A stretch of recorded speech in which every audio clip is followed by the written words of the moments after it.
Hey curl friends, welcome back to my channel. It's Jazz and I'm back with another hopefully quick video for you guys. This is a video for anyone who is struggling to grow their hair back from a setback, who's struggling to retain length, if you're struggling just growing your hair in general. These are some tips that I've done when I was having setbacks and trying to grow my hair back from breakage. So this is something that I hope I can help you with. The first tip I'm going to talk about is having a clean scalp. So I try to wash my hair once a week. Sometimes it'll go a little longer than that if my style is still nice, but ideally once a week is a good healthy routine for having a clean scalp because your hair wants to grow out of a freshly clean scalp. So if you are massaging your scalp with oils on a regular basis, you want to make sure you wash your hair once a week to, just reset your scalp and to start over, because eventually if you're massaging your scalp with oils trying to get your hair to grow regularly and you're not washing your hair, you don't have a nice clean scalp for it to breathe and grow. You want that new hair to come in with a nice clean scalp. Scalp health is very important for growing your hair, so you got to keep it clean. The second thing that I live by is deep conditioning. Like, I would deep condition weekly, and it doesn't always have to be under a hooded dryer or with a high head cap.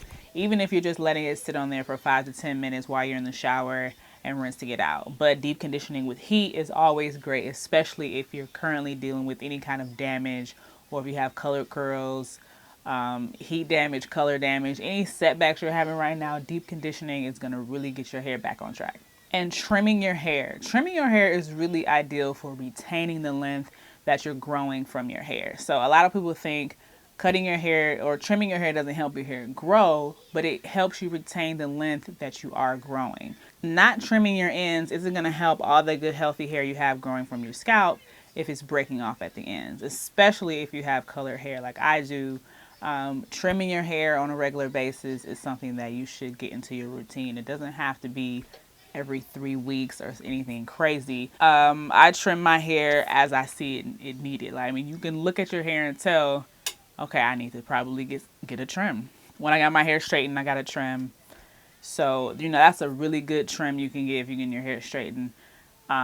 It's easier to see. But sometimes if I'm styling my hair, or if I'm doing some twists or braids, I can look at the ends and I can just lightly dust my ends of those twists. If you don't wear your hair straight on a regular basis, this is something that you can do, on your own, lightly dusting, but keeping your ends nice and neat.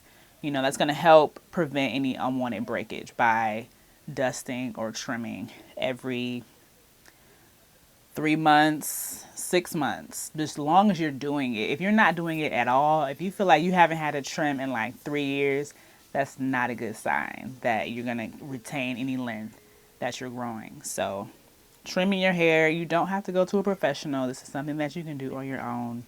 And your hair, your healthy routine, how you trim your hair, how you want to trim your hair. As long as you can look at it and say, I know that my ends look good. I'm taking care of that so that when my hair grows in, we can keep everything at the same rates, because you don't want your hair to be splitting up faster than it's growing in.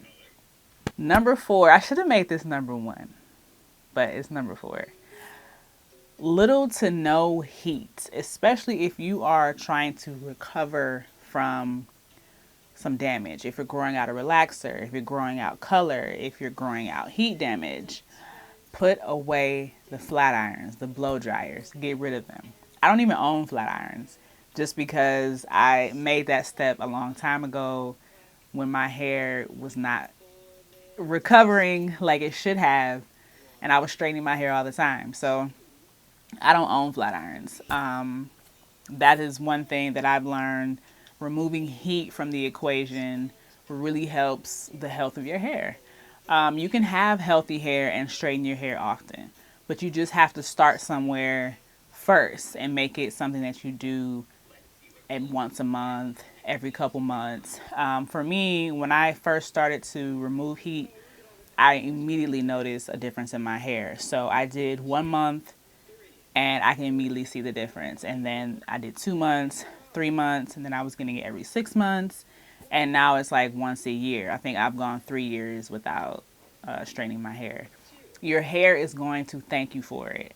And then, like with any styling, you want to do low manipulation hairstyles. So little heat and low manipulation hairstyles. You don't want to be fooling with your hair on a regular basis, especially if you're transitioning or struggling with damage currently. You don't want to constantly manipulate your hair because the weaker parts, when they're meeting the stronger hair, where they meet, it's just going to break off. So you want to be gentle with your hair, deep conditioning, putting your hair in twists, doing a twist out, braid outs, roller sets, perm rod sets. Those are low manipulation hairstyles where you can set your hair one day and go 3 or 4 days without having to restyle your hair. So that's what's considered a low manipulation hairstyle. Okay, number 5, last but not least, this is probably one of the most important parts of everything I've said. Your diet and the nutrients that you are taking in, basically your overall health in general, definitely affects your hair growth. When I had fibroids, I was severely anemic, and I didn't realize that that had anything to do with my hair. Iron boosts the circulation in it helps boost your hair growth. So it's directly affected to the rate of your hair as it grows. So if you are someone who is anemic or, deficient in iron, which is anemia, that is something you should look into because that is directly affecting your hair growth. Just being healthy overall, drinking enough water, just having a very well balanced diet, will determine how fast your hair grows, and it will accelerate the growth of your hair at some point, depending on if you're lacking in certain nutrients or if you're just boosting what you already have going on. So vitamins are a really good thing to take and try to take regularly. I take vitamins just because I know I was like, when my anemic was really bad, or anemia was really bad, I didn't feel good. So I can only imagine it, at that time I was struggling with trying to grow out old bleach that was in my hair. So it was like I was just struggling trying to get rid of that, but not thinking about how the iron directly affected how fast my hair was growing. So that is something to look into. Just make sure you just have a nice, multivitamin is really a good way to go. If you aren't really sure, check with your physician. Just get, your annual blood work done just to see what you have going on and see, like, you never know, like, oh, this could be why I'm struggling. So those are my 5 tips to help you if you are struggling with growing your hair or retaining length. This should definitely help you if you are adding any of these to your routine you have already.